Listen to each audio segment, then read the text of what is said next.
Welcome to a Miss Marple Mystery, where quiet villages hide deadly secrets, and one gentle lady sees everything others overlook. A Christmas invitation brings joy, laughter, and death. When a guest is poisoned at Hampden Manor, only Miss Marple's calm eyes see the truth behind the festive smiles and buried secrets. I'm truly delighted you're here. Tell me, where in the world are you listening from? How are you feeling today? What do you do? I'd love to know more about you. It was a week before Christmas when the invitation arrived at Mary Mead. Snow had dusted the rooftops.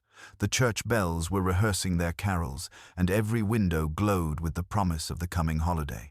Miss Jane Marple, wrapped in a shawl of pale blue wool, sat by her hearth with her knitting needles gently clicking when the post arrived, a single, cream-colored envelope with an elegant crimson seal.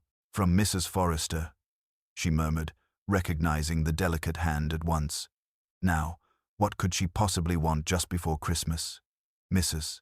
Forrester, once a lively hostess in London society, had retired to an old manor in the neighboring village of Little Hampden. Rumor had it that her fortune, once enviable, had dwindled after her husband's sudden death 2 years ago. Her annual Christmas gatherings, however, had continued with undiminished pomp, drawing together an odd assortment of neighbors, relatives, and old acquaintances.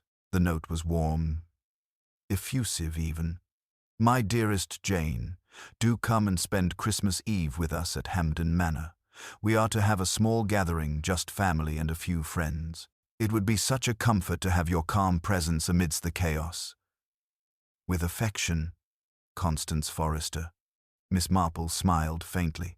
Calm presence, indeed, she said to herself. It usually means there's a storm brewing. She folded the invitation neatly, her eyes thoughtful. Invitations arriving unexpectedly, especially from women like Constance Forrester, were rarely as innocent as they appeared. By afternoon, word of the invitation had already spread as things do in Mary Mead. At the grocer's, Mrs. Price Ridley was discussing it in whispers with Miss Hartnell. Constance Forrester, of all people, asking Miss Marple for Christmas Eve. Mark my words, something's afoot. Perhaps she's lonely, Miss Hartnell offered, though without conviction. Lonely, Mrs. Price Ridley scoffed. The woman has her niece, that handsome Mr. Denham who's always staying there, and half the county's curiosity around her dinner table. No, there's more to it. Miss Marple, who had stopped by for tea biscuits, listened mildly. "Perhaps Mrs. Forrester simply wishes for companionship," she said, her tone mild but her eyes distant. "Christmas can be a strange time for the conscience." Her words silenced the two women not because they agreed, but because Miss Marple had the disconcerting habit of being right in the end. 3 days later, Miss Marple arrived at Hampden Manor, a grand but weary-looking estate standing solemn amidst tall firs. A wreath of holly adorned the oak door, though the windows glowed faintly as if reluctant to let light escape. Mrs. Constance Forrester greeted her warmly in the entrance hall, wrapped in burgundy velvet, pearls glinting softly at her throat. "Jane, my dear, you've no idea how relieved I am that you've come. The house feels so much more civilized already." Miss Marple accepted her hand with a smile. "It's a lovely home, Constance. Quite atmospheric." "Atmospheric," Mrs. Forrester echoed with a nervous laugh. Yes, it's that, certainly." Her eyes darted briefly toward the grand staircase, where a young woman descended strikingly beautiful, with auburn hair and a cool, watchful expression. "My niece, Vivian. You remember her from London, I think." Miss Marple did. Vivian Trent, the daughter of Constance's late sister. She had married a journalist who'd vanished under curious circumstances 2 years ago in Tangier. "How do you do, Miss Marple?" Vivian's tone was polite, but her smile did not reach her eyes. Miss Marple nodded gently. "My dear, I do very well. You are the picture of your mother."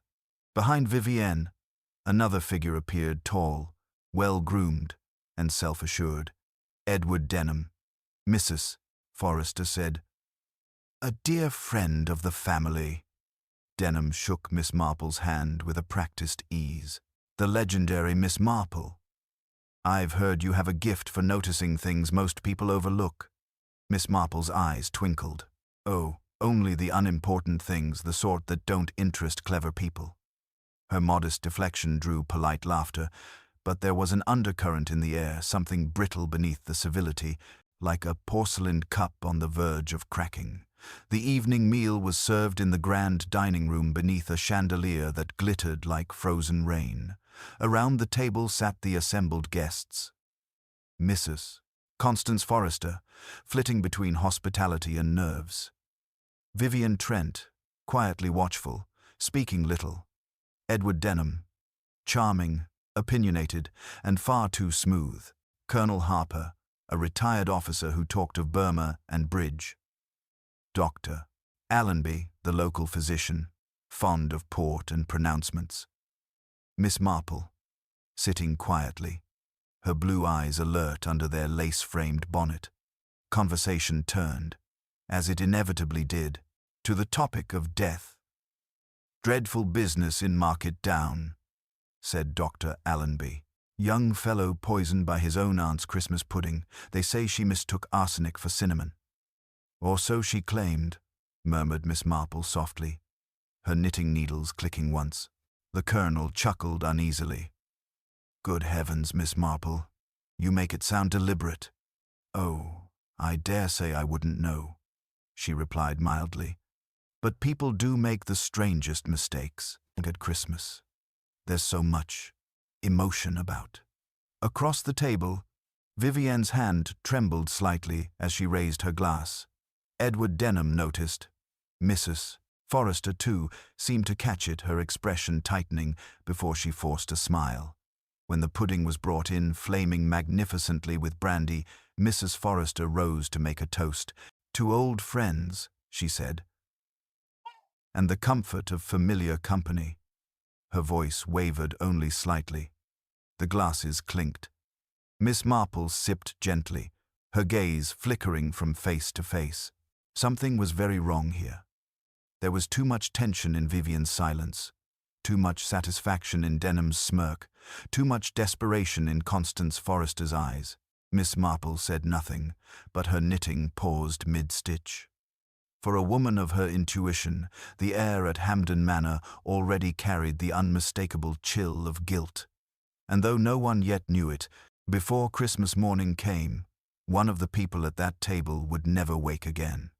The morning after the dinner at Hampden Manor began in pale silence. A grey mist had rolled over the fields, softening the edges of the world, and the snow that had fallen overnight muffled every sound.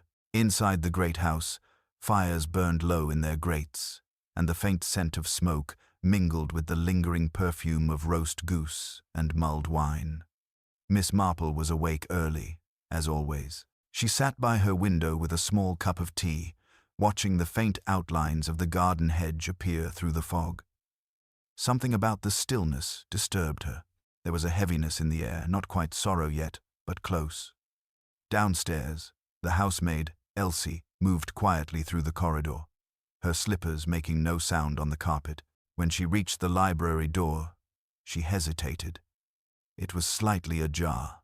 She pushed it open, her hand trembling, and then screamed a sound so sharp it shattered the morning's calm. Within minutes, the household gathered in, confusion. Mrs. Forrester appeared in her dressing gown, pale as the frost outside, and Vivian, half-dressed, clutched the banister as she descended. Edward Denham followed, looking unusually composed for such a scene. Miss Marple, calm and steady, was the last to arrive. She had no wish to hurry. Haste clouded judgment. Inside the library, Colonel Harper was kneeling beside a body, Dr. Allenby's, sprawled across the hearthrug, his face an unnatural shade of blue. The overturned decanter of brandy lay beside him, the liquid soaking into the carpet. "It's the doctor," Harper said hoarsely. "He's dead." Miss Marple's eyes flicked over the scene. No broken glass, no signs of struggle, no expression of agony. His head rested at an odd angle, as though he'd fallen asleep by the fire. But his hand, half curled near the decanter, told another story. "We should send for the police," she said quietly, and Mrs. Forrester, trembling, nodded. It took nearly an hour for Inspector Graves from Little Hampden to arrive, a broad-shouldered man with a heavy moustache and an air of forced patience. He questioned each of them in turn, beginning with Mrs. Forrester, who could barely speak for tears. "He was so kind," she kept saying. "He'd been sitting in the library after dinner, having a final glass. He seemed perfectly well." "Was anyone else with him?" the inspector asked. Mrs. Forrester hesitated. "Mr. Denham, I believe." They were talking after the others had gone up. Denham confirmed this with an easy shrug. "Yes, for a bit. We were discussing the local hunt, nothing more.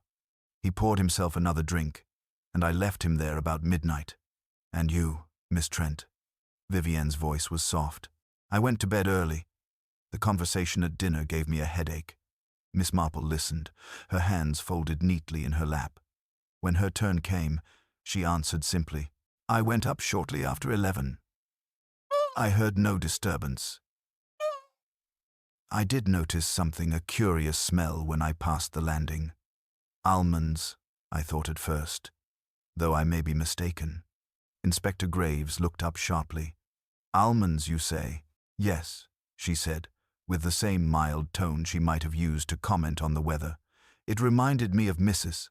Lumley's cherry tart that once poisoned half her bridge club."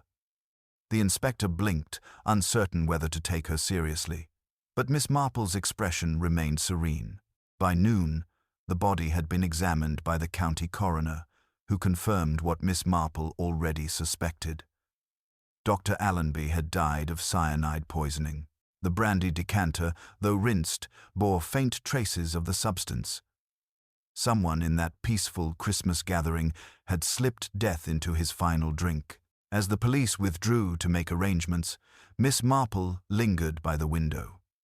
Outside, the snow was falling again, slow and soundless. She watched Edward Denham lighting a cigarette in the courtyard, his hands steady. Vivienne stood near the staircase, staring into the distance. Mrs. Forrester sat motionless by the fire, her face drawn and haunted. Miss Marple's gaze softened. "People so seldom understand," she thought quietly, "that murder is born not of rage, but of fear, and Christmas brings old fears to life again." The day passed in a strange, uneasy quiet. Snow continued to drift against the windows of Hampden Manor, the soft white flakes falling upon a house where no one felt at peace. The constables had come and gone, leaving behind the heavy stillness that follows official business. Inspector Graves had sealed the library and ordered no one to leave the property until further notice. Miss Marple, seated once again by the fire in the drawing-room, found the atmosphere curiously unchanged from the night before. Only now, the air carried the faint echo of fear. Mrs. Forrester sat opposite her, hands clasped tightly in her lap. The woman's composure had frayed. Her eyes darted at every sound, and she kept glancing toward the door as though expecting someone to appear. "It's dreadful, Jane," she whispered. "To think of poor Dr. Allenby. He was only here to cheer us all up. I can't imagine who would do such a thing." Miss Marple nodded gently. "Oh, I can imagine it very well, my dear. One must only consider who benefited from his silence." Mrs. Forrester looked startled. "Silence? But what could he have known?" "That," Miss Marple murmured, "is what we must find out." She did not press further. Questions were best planted like seeds, left to grow quietly until they revealed their fruit. Later that afternoon, while the others sat gloomily in the lounge, Miss Marple asked Elsie, the maid, to bring her a cup of tea in the morning room. When the girl arrived, pale and nervous, Miss Marple smiled kindly. "You must have had a fright, finding the doctor like that." Elsie nodded, twisting her apron. "Yes, miss. I keep seeing him when I close my eyes. He looked peaceful, but wrong somehow. And I can't stop thinking about last night. There was a quarrel, miss, before dinner ended. Miss Marple's knitting paused mid-stitch. "A quarrel, my dear?" "Yes, miss. Between Mr. Denham and Miss Vivian. I was clearing plates and heard them near the sideboard. Something about money, or a letter. Miss Vivian told him to leave it alone, and he said something about her not daring. Then they stopped when they saw me." Miss Marple's eyes softened. "You've a good memory, Elsie. Thank you." She patted the girl's hand. "You've been most helpful." When Elsie left, Miss Marple returned to her knitting, her mind quietly arranging what she had learned. A quarrel, a death, and a smell of almonds. Those were her threads. It was too soon to see the pattern, but she could already sense the weave. In the evening, Inspector Graves returned. His manner was brisk but uncertain, as though the quiet dignity of Miss Marple's presence unsettled him. "We've confirmed the cause," he said. "Cyanide, as you suspected. It was mixed into the brandy decanter. But here's the odd thing, everyone at the table drank from it the night before. Except Dr. Allenby," Miss Marple observed softly. "He took a second glass, alone." Graves nodded. "Exactly. So either someone slipped it in after dinner, or the good doctor poured from a poisoned decanter no one else touched. Or perhaps," Miss Marple said, her voice mild, "someone ensured he would be the only one to drink from that particular bottle." The inspector frowned. "Meaning?" Miss Marple smiled faintly. "Meaning, my dear inspector, that people who wish to commit murder are seldom so careless as to leave the outcome to chance." When he left, the house seemed to grow darker still. Upstairs, Vivienne's door opened briefly, the faint sound of her voice drifting down the corridor low, urgent, speaking to someone unseen. Miss Marple, passing by later with her candle, heard the final words clearly. "If anyone finds out, it will ruin everything." She paused on the stair, her expression unreadable. In her long experience, such words never referred to guilt imagined, but guilt concealed. The pieces were gathering, slowly but surely, around one inescapable truth. Someone at Hampden Manor had planned this death well before the snow began to fall. The next morning dawned bleak and colorless. The snow had deepened overnight, covering the drive and isolating Hampden Manor from the road. The inspector's men were delayed, and no one could leave until the paths were cleared. The great house felt like a stage where the curtain had fallen too soon, every movement muffled, every conversation strained beneath the weight of suspicion. Miss Marple, calm and deliberate as ever, took her breakfast in the drawing-room while Mrs. Forrester fussed over untouched toast and cold tea. Vivienne appeared late, her eyes shadowed, lips pale. She greeted no one and seated herself near the window, gazing out at the white expanse beyond the glass. Edward Denham entered soon after, looking freshly shaven and unnervingly composed, his voice cheerful in a way that felt slightly forced. "The storm's cut us off entirely," he announced. "No telephone, no post, no visitors. Rather like a play, one of those dreadful thrillers where everyone's a suspect." "Except in thrillers," Miss Marple said, pouring tea. "The guilty seldom appear quite so comfortable." Denham laughed, but a flicker of annoyance passed through his eyes. Mrs. Forrester looked between them nervously. "Really, Jane," she murmured, "this isn't the time for teasing." "Oh, I wasn't teasing," Miss Marple replied gently. "Only observing." The tension lingered like a faint mist. After breakfast, Inspector Graves arrived at last, shaking snow from his coat.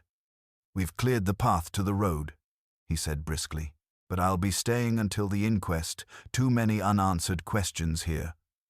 He glanced toward Miss Marple. "And I'd value your insight, madam, if you'd care to share it when the time comes." Miss Marple smiled modestly. "I shall do whatever I can, Inspector. I've always found that truth, once glimpsed, rather insists on being seen." As the morning went on, Graves began to question the household again. In the library, now freed from its dreadful silence, he spoke privately with Edward Denham. Miss Marple, passing by, could hear the low murmur of voices through the half-open door. Denham's tone was controlled, yet sharp. You're wasting your time. I had no quarrel with Allenby. He was a pompous old bore, but harmless. Funny, the inspector said. The maid heard raised voices. Something about money. There was a pause before Denham replied. Vivien's affair, not mine. Allenby had been advising her about her inheritance, I believe.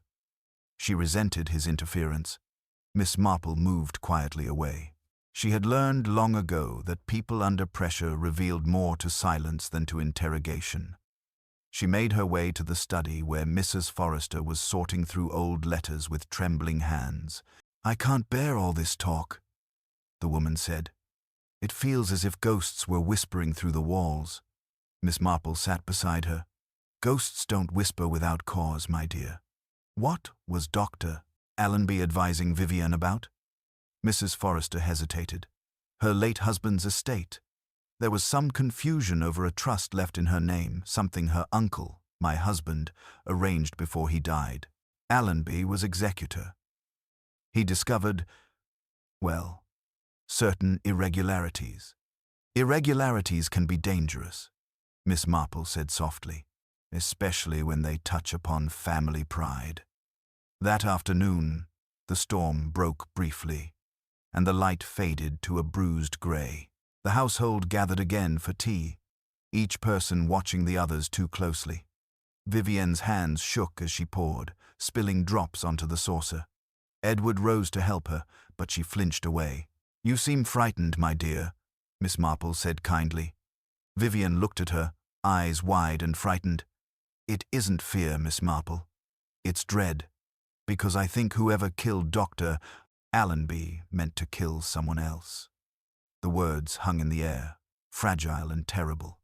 Outside, the wind rose, rattling the windows as if echoing the truth that none of them yet dared to face. Miss Marple set down her knitting, her gaze steady and knowing. Somewhere within these walls, she thought, the wrong person had died, and the one meant to be dead was still very much alive. The words had left Vivian's lips before she seemed to realize what she had said. The room fell into an uneasy silence.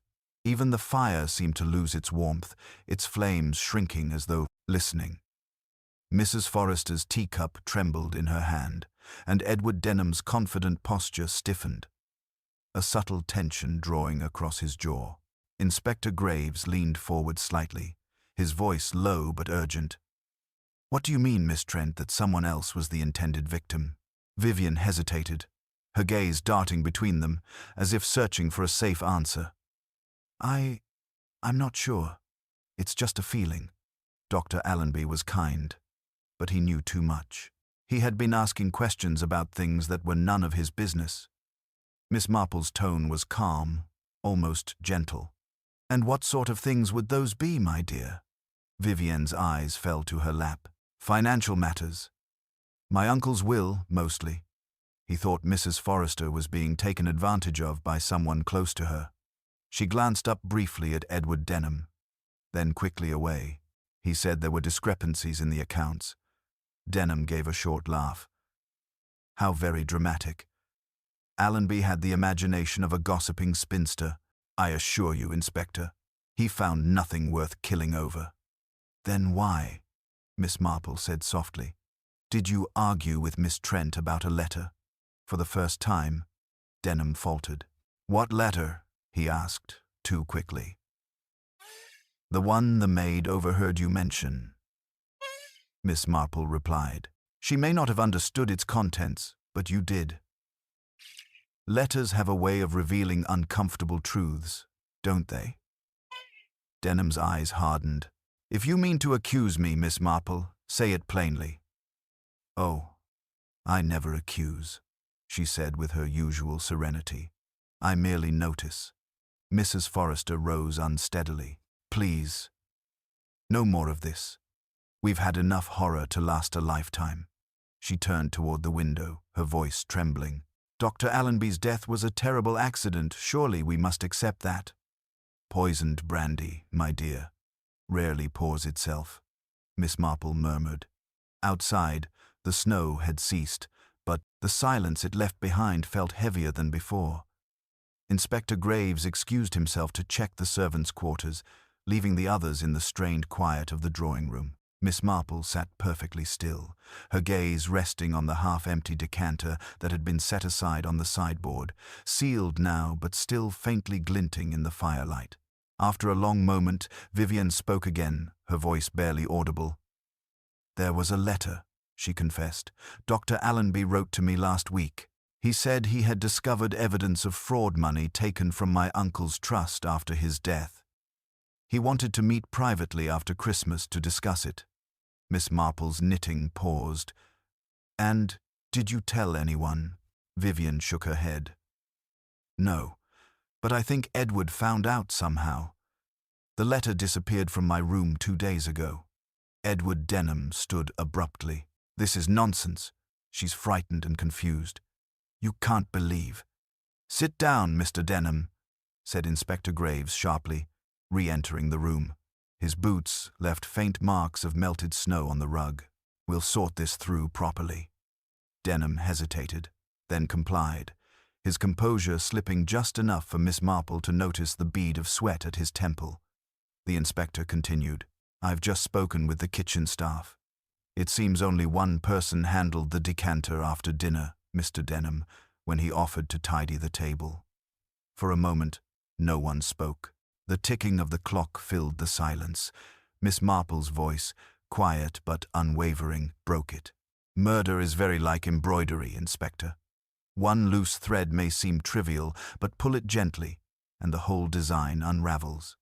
Edward Denham turned toward her, his eyes cold and watchful. "Careful, Miss Marple," he said. "You're playing a dangerous game."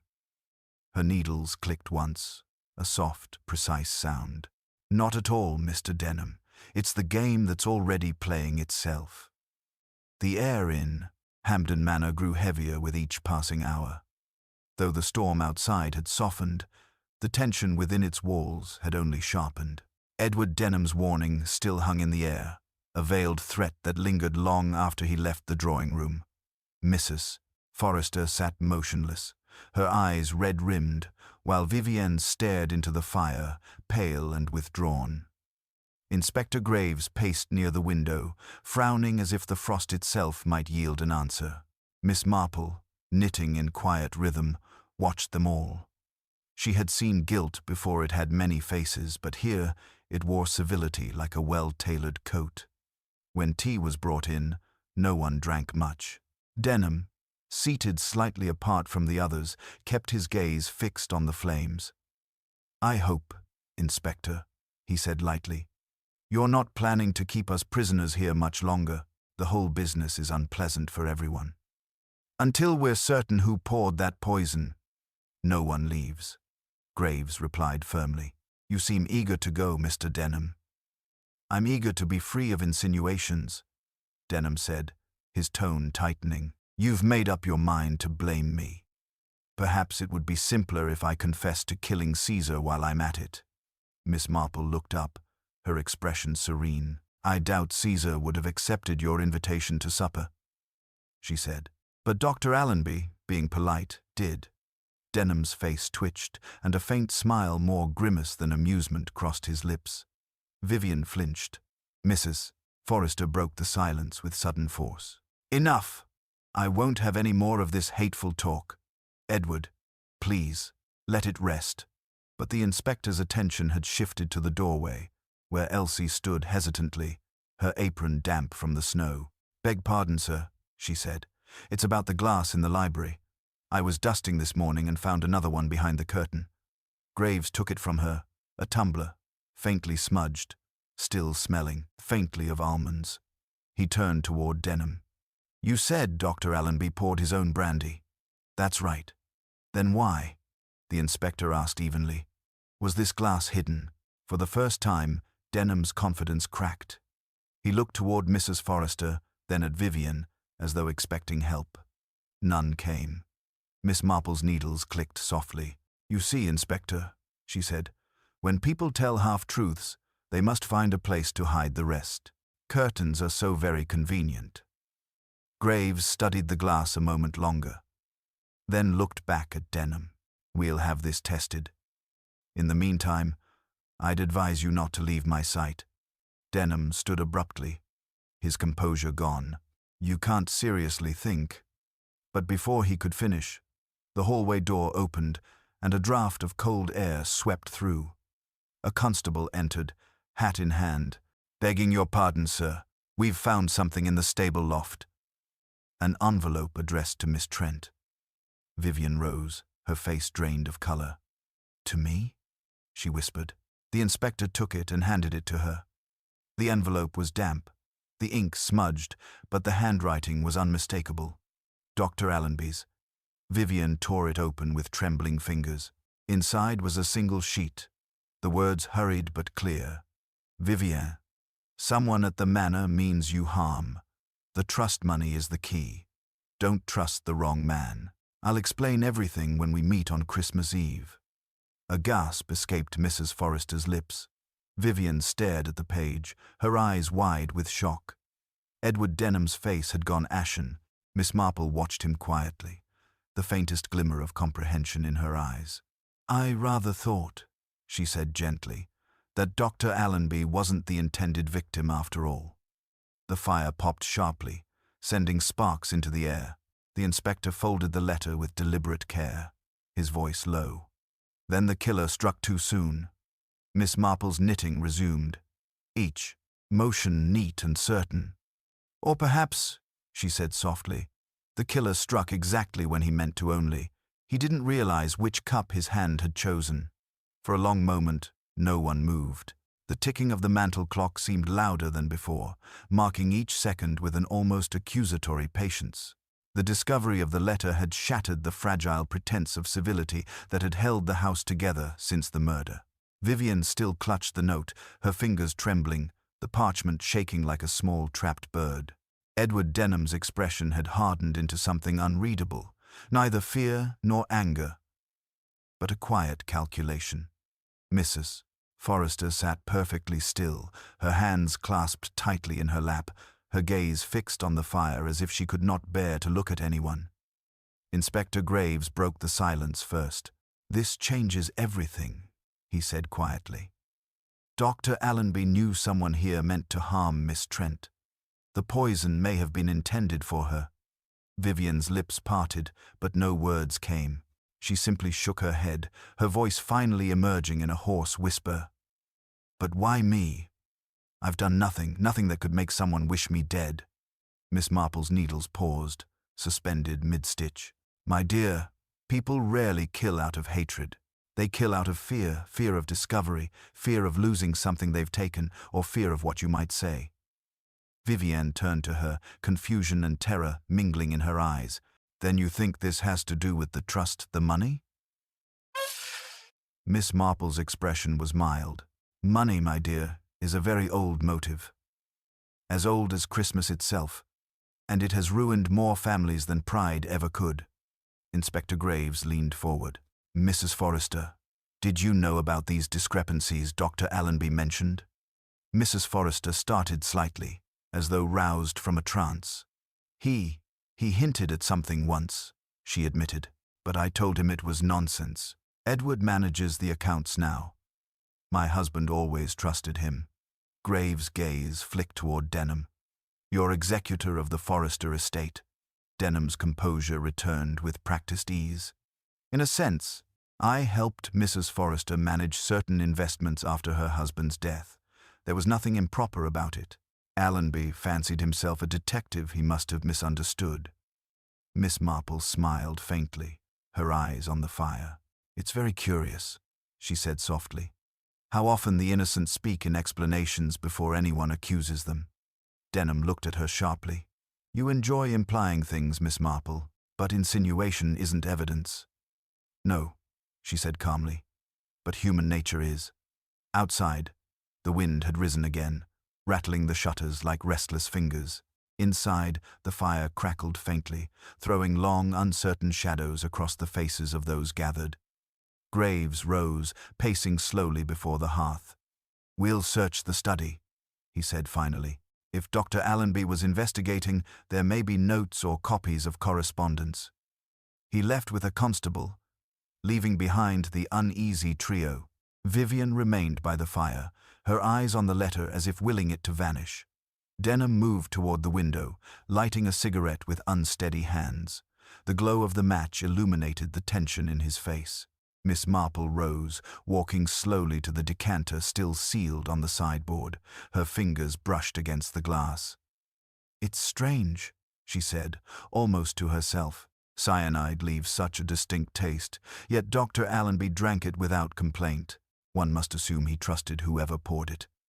Denham turned, his voice tight. "And you think that was me?" She met his gaze serenely. "I think, Mr.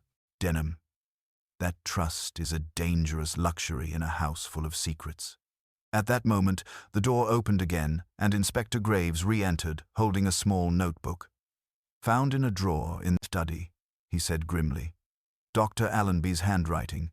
It names someone he believed capable of forgery and theft." He looked directly at Denham. "It names you."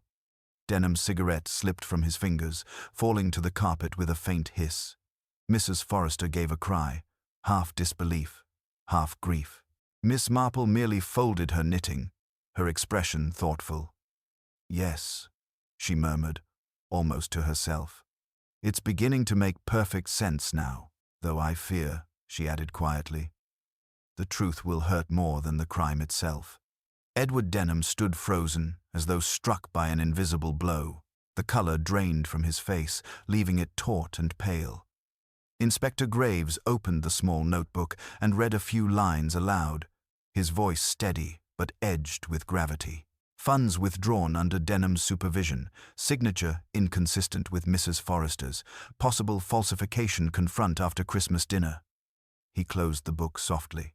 "It seems, Doctor, Allenby intended to expose you, Mr. Denham. That gives you motive enough." Denham let out a low, incredulous laugh, though it trembled at the edges. "Motive? You think I poisoned him over a few signatures?" The man was delusional. He didn't understand the complexities of trust management. "This is absurd." He turned toward Mrs. Forrester, his voice softening. "Constance, tell them. You know I've done nothing but help you. You'd have lost everything after Harold died if not for me." Mrs. Forrester's lips parted, but no sound came. She stared at him as if seeing him clearly for the first time. "Edward," she whispered, "I trusted you. And you were right to," he said quickly, stepping closer, desperation flickering in his eyes. "It's all a misunderstanding. You know what kind of man Allenby was: pompous, meddling, always eager to find faults where there were none. He ruined reputations for sport." Miss Marple's calm voice drifted through the tension like the sound of a turning page.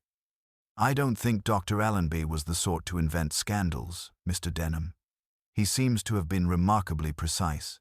His notes are dated, his handwriting meticulous, and his conclusions, while tentative, are quite logical. No, I think he was on the verge of uncovering something real."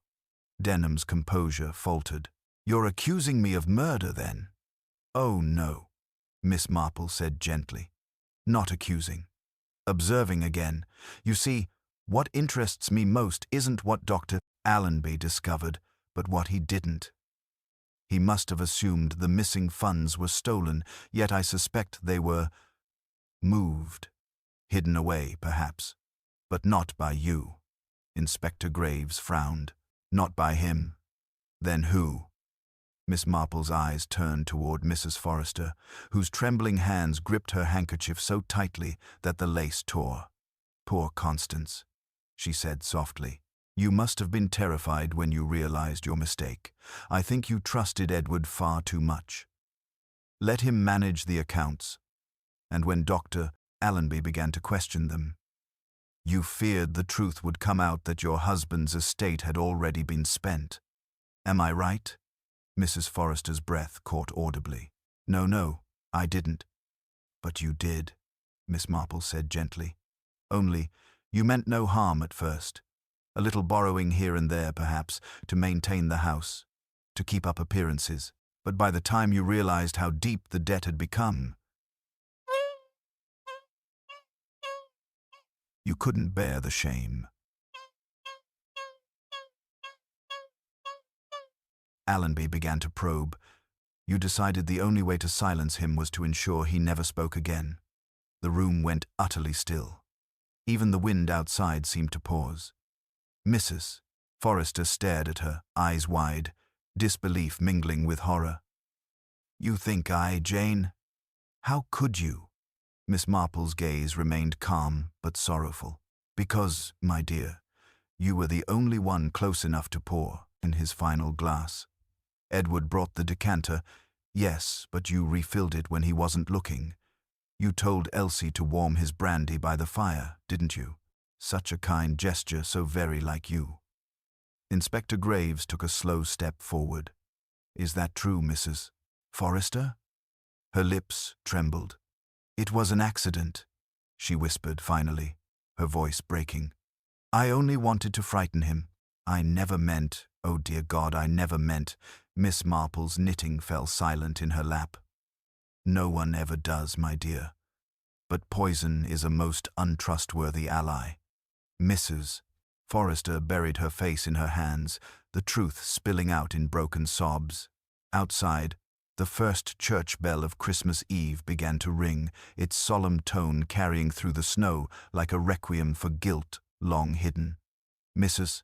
Forrester's confession did not end the matter as neatly as the inspector hoped.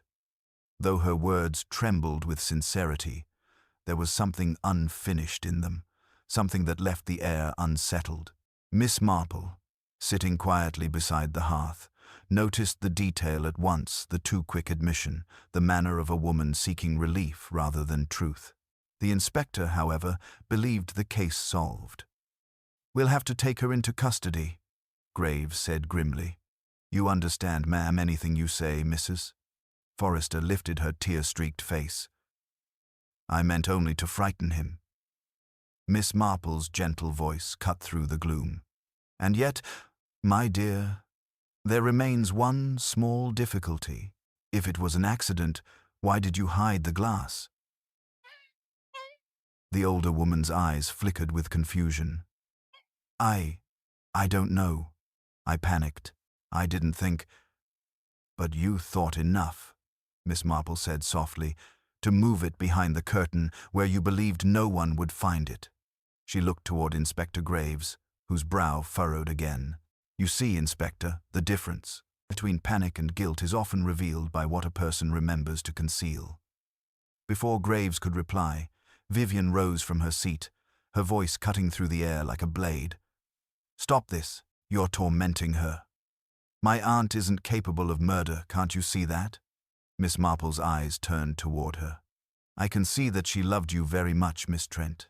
Enough, perhaps, to take the blame for something she did not do. A terrible stillness fell across the room. Edward Denham shifted in his chair, his eyes darting from Vivian to Mrs. Forrester, then to the inspector. This is absurd, he said quickly. You have a confession, a motive, what more do you need? But his tone betrayed unease, and Miss Marple heard it clearly. Sometimes, she said quietly, what one needs is the courage to look at what doesn't fit. For instance, the position of Dr. Allenby's body.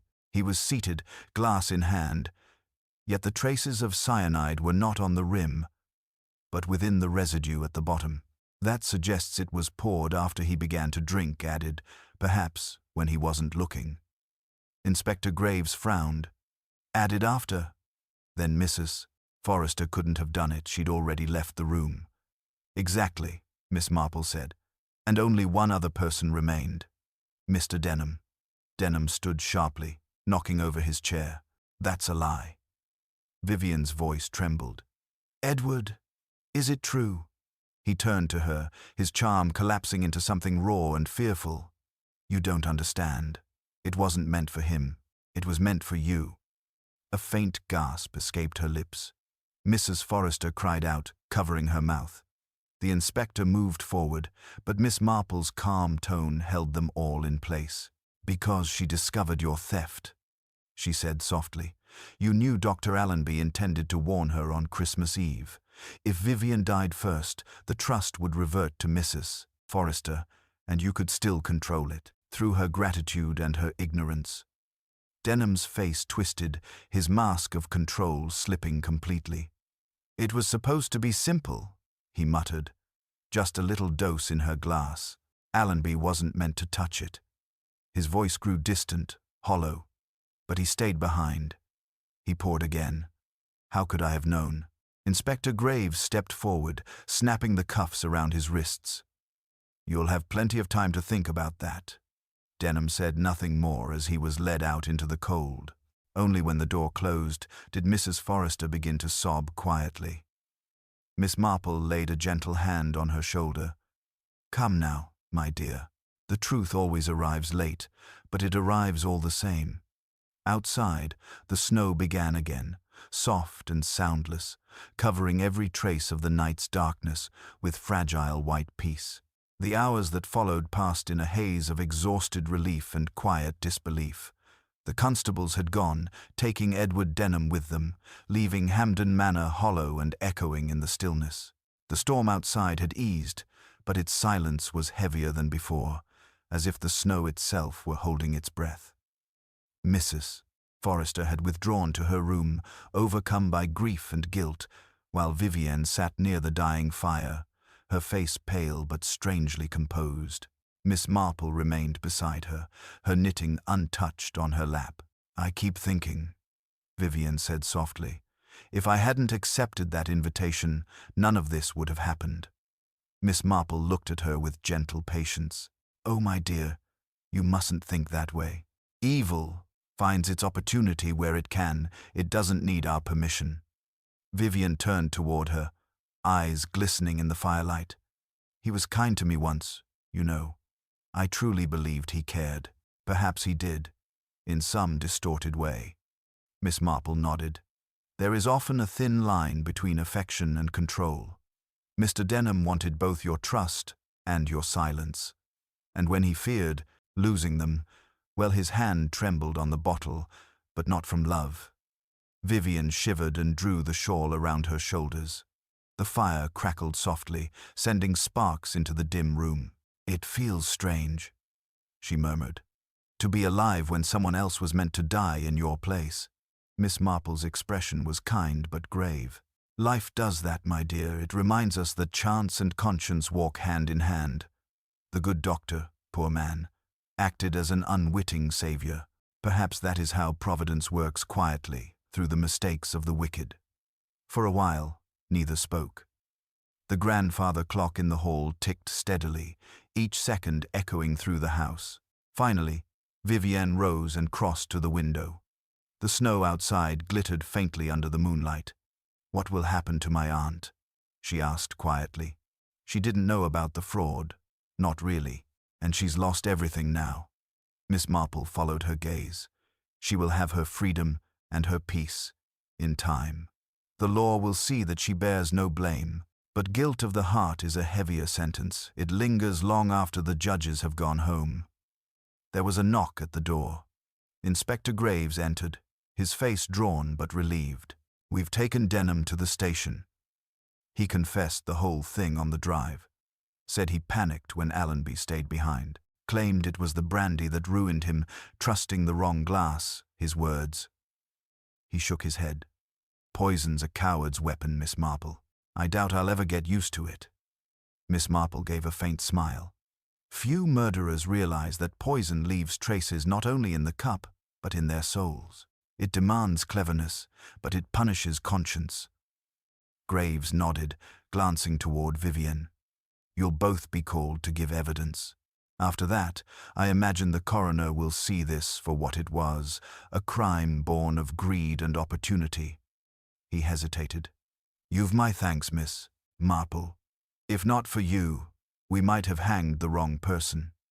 When he left, the old woman looked once more at the flames, their last light flickering low. "People are very much alike everywhere," she said softly. "They lie, they love, they steal, and sometimes they kill, but underneath, they're all afraid of the same thing, being found out." Vivienne managed a faint, weary smile. "And you, Miss Marple, are you never afraid?" Miss Marple's eyes twinkled with a touch of humor. "Only of running out of wool, my dear." The two women sat quietly as the final embers died. Outside, the bells of Little Hampden began to chime midnight, the first hour of Christmas Day. And though the snow continued to fall, soft and ceaseless, it seemed for a moment that even the cold could not touch the warmth of truth uncovered, nor the quiet triumph of a gentle old lady who understood the hearts of men better than they understood themselves. The following morning, dawn crept quietly over Hampden Manor, a thin ribbon of pale gold, unfurling across the white landscape. The snow had stopped sometime during the night, leaving the village wrapped in an almost reverent stillness.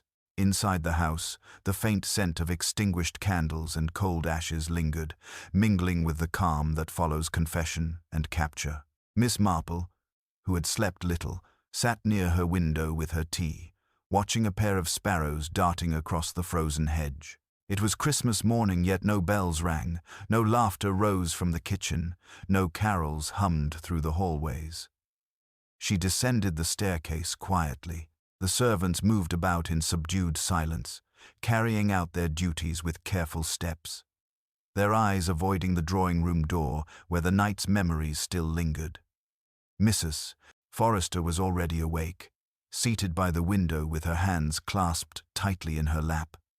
The fine lines around her eyes seemed deeper now, her face pale and drained of all its habitual graciousness. When she turned to greet Miss Marple, her smile trembled like frost melting under weak sunlight. "Jane," she whispered, "I can't think what will become of us now. Everything feels so hollow. Christmas used to mean something here." Miss Marple took the chair beside her. "It still does, my dear. Only this year, it means truth instead of pretense." She paused, looking at the tree in the corner, its candles unlit, its ribbons slightly wilted. "We decorate and sing because we wish to believe in peace. Sometimes, though, peace comes only after truth has done its work." Mrs. Forrester's eyes filled with quiet tears. "If I hadn't trusted him, if I hadn't been so foolish, none of this would have happened. I've been blind for so long." Miss Marple laid a hand over hers. "You were kind, Constance. Kindness often blinds more thoroughly than pride ever could." The door opened softly, and Vivienne entered, her dark hair neatly pinned, her face pale but steadier than it had been the night before. She looked from her aunt to Miss Marple with the expression of one who has crossed through shock and sorrow into something calmer, almost resolute. "Inspector Graves sent word," she said quietly. "They've found some of the missing documents at Edward's London flat. It proves everything Dr. Allenby wrote. The solicitor will come tomorrow to sort out the accounts." Mrs. Forrester's shoulders slumped. "And what will the village say, I wonder? That I entertained a thief and a murderer under my roof?" Vivian's tone was firm but gentle. "Let them say what they please, Aunt Constance. The truth is ours now, and we'll face it together." Miss Marple smiled faintly. "Quite right, my dear. Gossip, like frost, melts when the sun of truth rises high enough." They sat for a time in companionable silence, the kind that follows great storms. Then, as though remembering something, Vivienne turned to Miss Marple. "You said something last night about Providence working through mistakes. Do you truly believe that?" Miss Marple folded her hands neatly in her lap. "Oh, I do, my dear.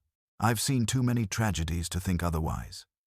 Life is rather like embroidery. You see the wrong stitches, the tangles, the snags, they all form part of the pattern when viewed from the other side. It's only we, poor mortals, who live on the messy side of the canvas." Vivian smiled faintly, though her eyes were still shadowed. "You always make it sound so simple." "Not simple," Miss Marple corrected softly. "Merely inevitable." A quiet knock interrupted them. It was Elsie, the maid, her face red from the cold and her hands clasped nervously. "Begging your pardon, miss," she said, addressing Miss Marple. "There's a gentleman at the gate, says he's come from London. Wouldn't give his name, but he asked for you." Miss Marple looked mildly surprised. "For me? How curious. Did he give any description?" Elsie hesitated. "Tall grey coat, carries himself like a lawyer or a policeman, maybe." Mrs. Forrester looked uneasy. Surely not more inquiries? Miss Marple rose, adjusting her shawl. We'll soon see. Outside, the snow crunched lightly beneath her steps as she crossed the courtyard. A man stood by the iron gate, his figure partly veiled by the mist. As she approached, he removed his hat, revealing a familiar, grave expression. "Mr. Linton," she said, recognizing the solicitor who had handled the Forrester estate after Harold's death. "You're out early on Christmas Day." "I had reason to be," he replied quietly. "Inspector Graves sent word about last night. There's something he didn't yet know." He opened his briefcase and produced a sealed envelope. "This arrived at my office 2 days ago, posted from Little Hampden. It's addressed to me, but the writer asked that it be delivered to you if anything happened to Dr. Allenby." Miss Marple accepted the envelope with careful hands. The handwriting was unmistakable, Allenby's neat, deliberate script. She broke the seal, unfolding the letter. Her eyes scanned the lines, her expression thoughtful and grave. When she finished, she folded it neatly and looked up at the solicitor. "It appears Dr. Allenby had a second suspicion," she said quietly, "one he chose not to reveal to the inspector." Mr. Linton frowned. "What sort of suspicion?" "That the forgery was not Edward's idea," Miss Marple said softly. "It began long before he came to the house. Someone else had falsified the ledgers years ago and used Edward's greed to cover it. Someone who thought the matter buried." Mr. Linton's brow furrowed. "You don't mean—" Miss Marple's expression was distant, almost sorrowful. "No names yet, but the doctor's notes mentioned discrepancies even in the first accounting after Mr. Forrester's death. Which means, my dear Mr. Linton, the deception began under a most respectable hand." A cold gust of wind swept through the gate, lifting a swirl of snow around them. Miss Marple's eyes, bright and unwavering, turned toward the manor's shuttered windows. "I'm afraid, Mr. Linton," she said softly, "that our story is not quite finished after all." Linton's boots made a crisp, deliberate sound on the frozen path as they crossed back to the house. The windows were bright now. Someone had lit the hall lamps against the grayness of the morning, and their soft glow fell over the holly on the banister. Miss Marple walked with unhurried steps, the letter folded neatly in her gloved hand, her expression so mild that only the keenest observer would have noticed the alertness in her eyes. Inside, Vivian looked up at once, and Mrs. Forrester straightened in her chair, as though bracing against a draught of unwelcome truth. "Mr. Linton has brought a letter from Dr. Allenby," Miss Marple said, her tone as even as the tick of the grandfather clock. "It confirms what we already know, and hints at what we do not." The solicitor inclined his head gravely. "Allenby wrote that if anything happened to him, the person most likely to understand his meaning would be you, Miss Marple." "How like him," Miss Marple murmured. She crossed to the fire and warmed her fingers. Not from cold, but for the excuse to look at each face in turn. He was thorough and very human. He distrusted cleverness that arrived late and preferred small facts that arrived on time. Mrs. Forrester's voice trembled. "Is there more horror to come?"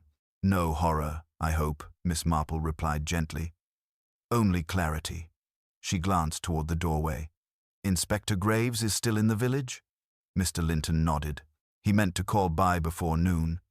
"Good," said Miss Marple. "Then perhaps we may ask Colonel Harper to join us for a few minutes. Elsie, my dear, would you be so kind?" The colonel entered shortly, buttoned into a well-brushed tweed, his moustache bristling in an approximation of cheerfulness that had served him well at clubs and bridge tables. "A Merry Christmas, though it feels an odd one," he said, with a bluff nod to the ladies and to Mr. Linton. The inspector prowling about like a terrier, and Denham, well, I never liked the fellow. Miss Marple gestured to a chair. "Do sit down, Colonel. Mr. Linton has brought us a letter from the late Dr. Allenby. It concerns the Forrester Trust, particularly the early accounts." The Colonel's brows drew together. "Does it indeed? Allenby had a gift for making molehills look like mountains. I remember telling him as much when he fussed over the gardener's wages, 2 shillings out, 2 in, and he behaved as though we'd sunk the Atlantic fleet. Miss Marple's smile was little more than a kindness at the corner of her mouth. I don't think it was the gardener who worried him, Colonel. He mentions a cheque drawn a fortnight after Mr. Forrester's death, countersigned for convenience by a dear family friend. There is also a note about a small alteration in a figure 5 converted to 8 with the lightest of pressure. He remarks, with his usual accuracy, that the movement of the pen suggests a left-handed writer trained to square his capitals. A silence rippled outward like a pebble dropped into a still pool. Colonel Harper did not move, but something in the set of his shoulders changed, the faintest stiffening of parade ground habit. "And what do you infer from that?" he asked levelly. "Only that habit is a stubborn companion," said Miss Marple. "You injured your right hand in Burma. You've said so 3 times since we met. Your left writes a stout, tidy hand. The capitals rather soldierly, the loops shallow, and you have the unconscious trick very common among officers who learned in the old way of lifting at the cross-stroke on dint before you quite complete it. I saw it yesterday when you signed the constable's memorandum."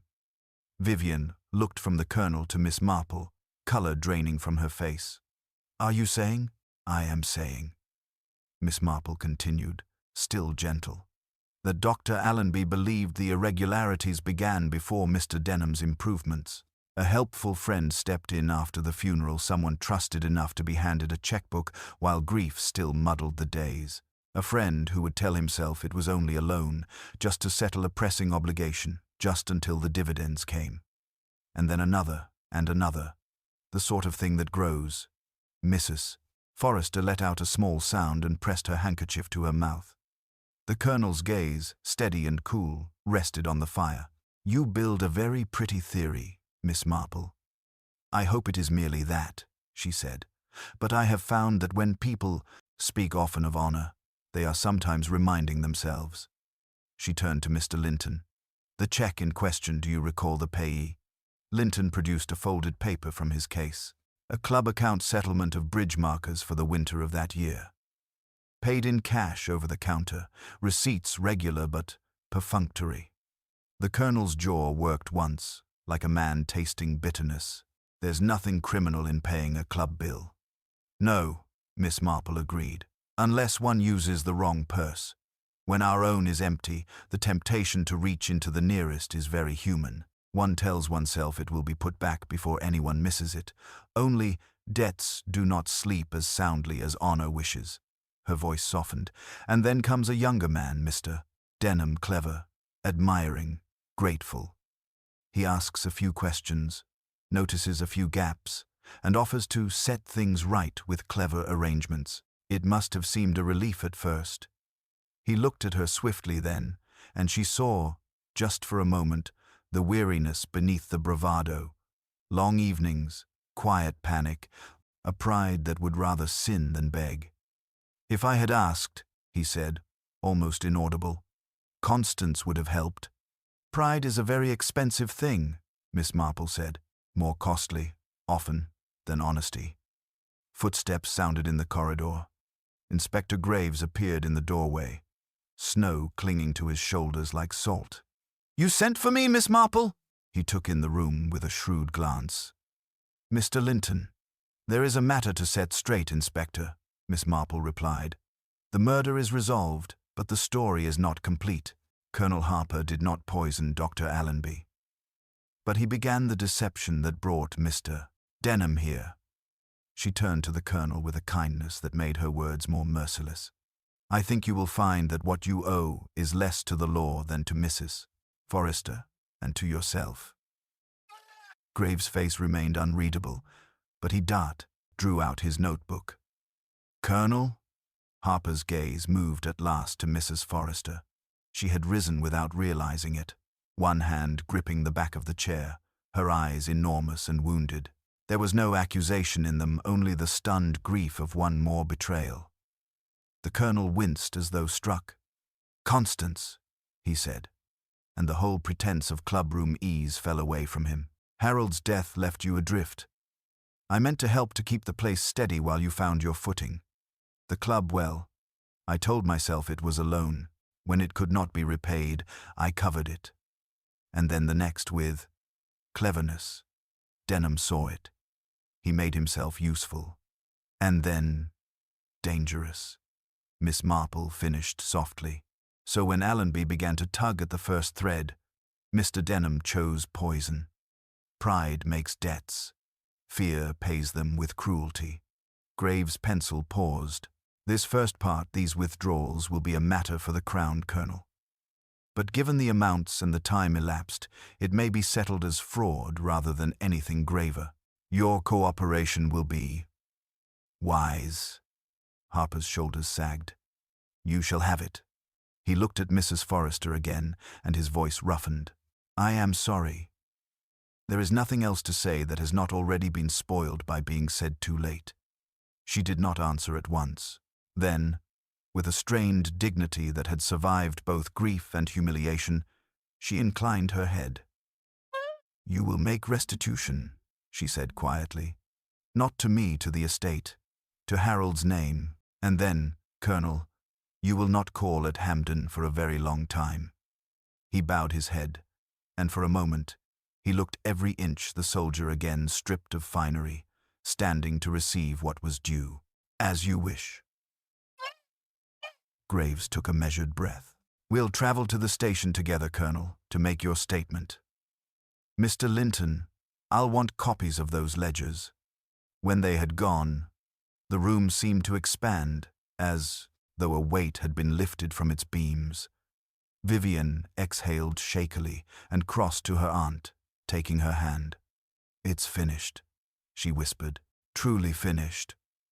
Not finished, Miss Marple corrected gently, settling once more into her chair.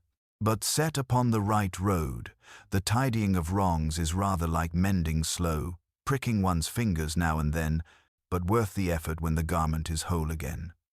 The kettle sang faintly from the distant kitchen, a domestic, hopeful sound. Elsie peeped in, eyes uncertain until Miss Marple smiled and nodded. Tea, my dear, said Miss Marple, and perhaps those little iced cakes. I think we have earned them. As the tray was laid and cups were poured, the house took on a different quiet, a lived quiet, not a fearful one. Outside, the snow shone with that peculiar brightness that comes after storm. And in the lane beyond the gate, a few children began, tentatively at first, to sing the first line of a carol, their small voices threading through the cold. Miss Marple listened, hands folded, the ghost of a smile at the edge of her mouth. People, she thought, will go on being what they are: weak, brave, foolish, kind. The pattern resumes after the tear, and sometimes the mending is stronger than the cloth. She lifted her cup, and the two women did the same. No toast was spoken, but a kind of vow hung in the air of truth kept, of trust rebuilt, of a house made honest again. And in that modest ritual of tea and quiet understanding, Christmas at last came to Hampden Manor, not with fanfare, but with something rarer, the steady, gentle warmth of lives set right.